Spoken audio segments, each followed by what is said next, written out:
Bom dia, boa tarde ou boa noite, sejam bem-vindos a mais um vídeo do canal.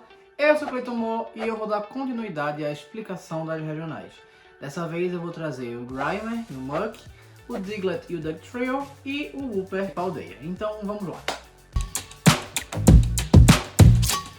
Bem, eu vou começar com o mais simples dos três, o Grimer de Alola. Eu acredito que seja o mais simples.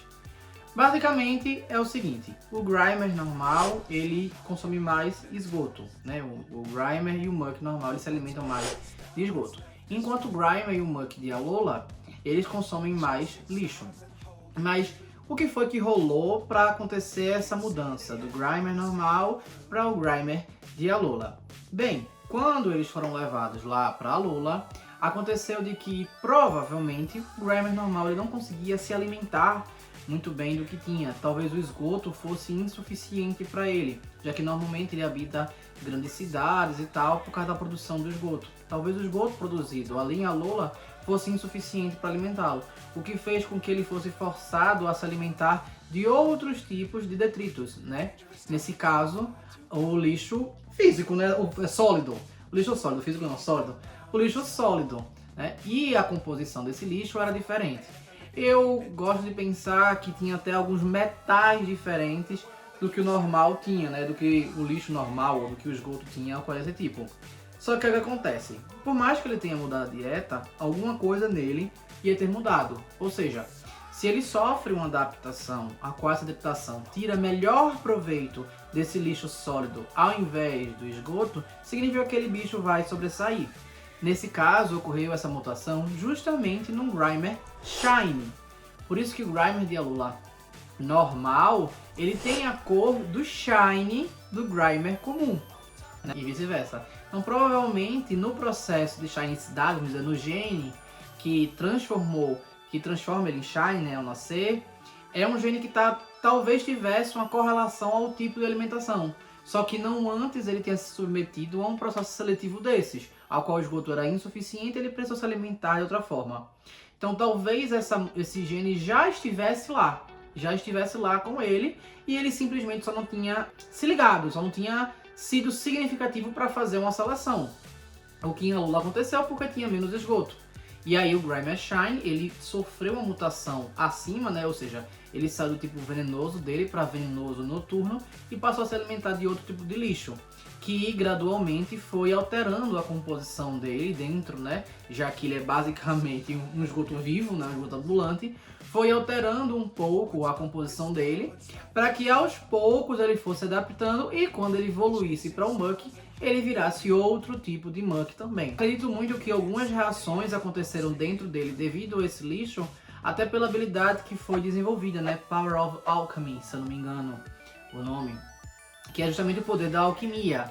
Provavelmente aquele tipo de lixo que ele estava comendo, alguns metais que ele entrou em contato que eles não entravam em contato antes, geraram outras reações. E que quando o processo veio a evoluir, ele se tornou um outro Muk. Tornou outra forma de vida, vamos dizer assim. Justamente por causa disso. Para computar para a maior parte dos animais simplesmente uma alimentação, levar uma mudança dessa, é bem complicado, é praticamente inexistente, né? Estou falando do ponto de vista de Pokémon também, né? Em Pokémon a gente pode assumir que em alguns casos poderia ter sido isso, como Pokémons fadas, alguns Pokémon fantasmas e também alguns outros Pokémons que não tenham uma forma, né? Que façam parte do grupo Amorphous, que no caso do Grimer, justamente por essa questão, porque eles simplesmente são uma substância química que tem vida, então ela é suscetível a reações. Então poderia ter sido esse o caso. Por isso que o Muk ele acumula as toxinas dele naquelas pedrinhas que parecem presas nele, né? E aí ele fica daquela forma, ele mudou completamente. Mas provavelmente a mudança aconteceu de fato no Grimer, porque como eu falei, tem essa questão do Shine, tá? Indo pro próximo, a gente pode falar sobre o Diglett de Alola, que eu também já citei, assim como o Grimer e o Muk, na Dex que eu fiz de Alola, da explicação de Alola. Fiz a Dex de Alola? Não, foi não. Foi o Diglett de Alola, a gente fez a Dex de Alola já? Acho que não. Acho que não, Dex de Alola... Acho que não. Fez? Acho que não, a Dex de Alola acho que não fez não. Não citei. Eu citei em algum outro momento o Diglett, mas basicamente ele, tanto o Diglett quanto o Dugtrio, eles se adaptaram para aquela forma por causa do solo, simplesmente.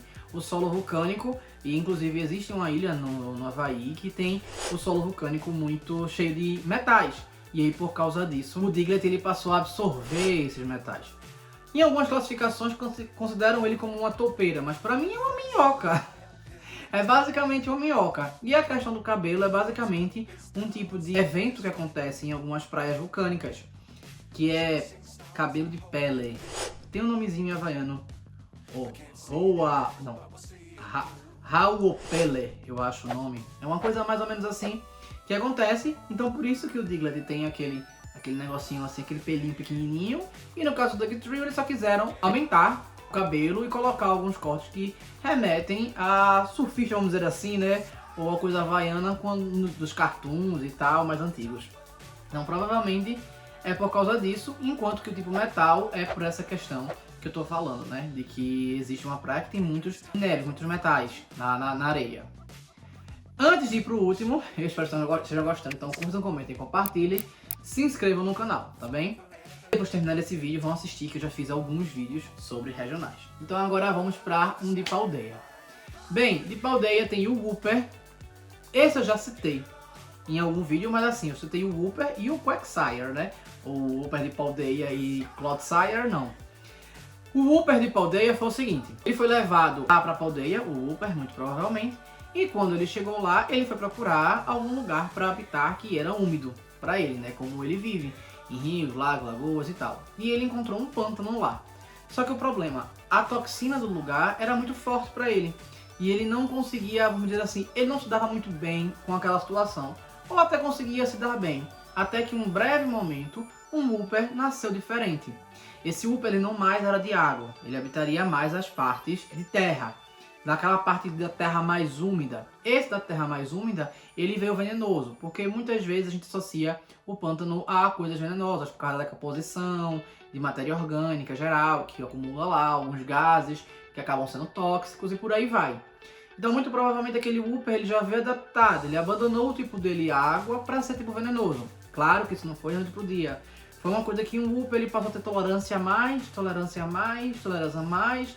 Ele desenvolveu o Poison Touch, tá? Depois o Poison Point, alguma coisa desse tipo. E aí foi se adaptando até ficar totalmente venenoso. Provavelmente os Whoopers que eram de água ainda competiam com Basculins, Magikarps, entre outros Pokémon ali. E aí por causa disso, as fêmeas foram preferindo os da terra para evitar esse tipo de competição. Até que os da terra foram a maioria. E os de água foram reduzindo até sumirem aos poucos. Não acredito que tenha sido por uma competição direta, tá? Uma aniquilação por causa da pressão seletiva, mas também não podemos descartar. Nesse caso, provavelmente foi por preferência de vantagem. As fêmeas consideraram que aquele adaptado ao solo tinha mais vantagem se comparado ao que era adaptado à água. E aí, por isso, optaram dessa forma. Entretanto, por causa disso, eles não evoluíam mais para Quagsire, e sim para Clodsire, outra espécie de Pokémon. Sabemos que o Whooper ele é baseado no Axolotl, né? Que é uma salamandrazinha bem bonitinha, né? Um bichinho lá bem bonitinho, um anfíbio bem bonitinho. Fauna não, anfíbio. Que é bem bonitinho, bem fofinho, tá? E, enfim. O Quagsire pode ser baseado numa continuação do Axolotl ou na salamandra gigante, que existe a americana e a japonesa. Provavelmente a japonesa foi a que ele foi baseado, visto que ele vier em Johto, e Johto é com ênfase ao Japão, né? Enquanto que o Clodsire, ele pega a lógica da salamandra gigante justamente por questões do Quagsire, mas ele é baseado em outro bicho. O bicho é chamado de Galipato, que ocupa a Península Ibérica. Esse bicho ele tem a capacidade de projetar as suas vértebras. Vértebras ou era? Acho que essas vértebras. Ele tem uns espinhozinhos assim que ele fica todo arrepiadinho assim, ó, e bota pra fora. Através desses pedacinhos de ossos, eles podem penetrar a pele do inimigo, vamos dizer, né, do inimigo, e envenená-lo. Assim como o Clodsire faz, levantando aqueles babadinhos lá. Então, basicamente, eles misturaram o conceito da salamandra gigante com o Galipato, que é da Península Ibérica. Eles misturaram esses dois conceitos para gerar o Clodsire. Pra mim, ficou maravilhoso, porque eu acho aquele Pokémon belíssimo. Então tá. lindo, fofíssimo, Shine é lindo, ele é lindo de todo jeito, aquele Pokémon. Bem, eu espero que tenham gostado, é isso, eu espero que tenham gostado, então curtam, comentem, compartilhem, se inscrevam no canal e se não sabem o que escrever, escrevam Galipato. E é isso, valeu!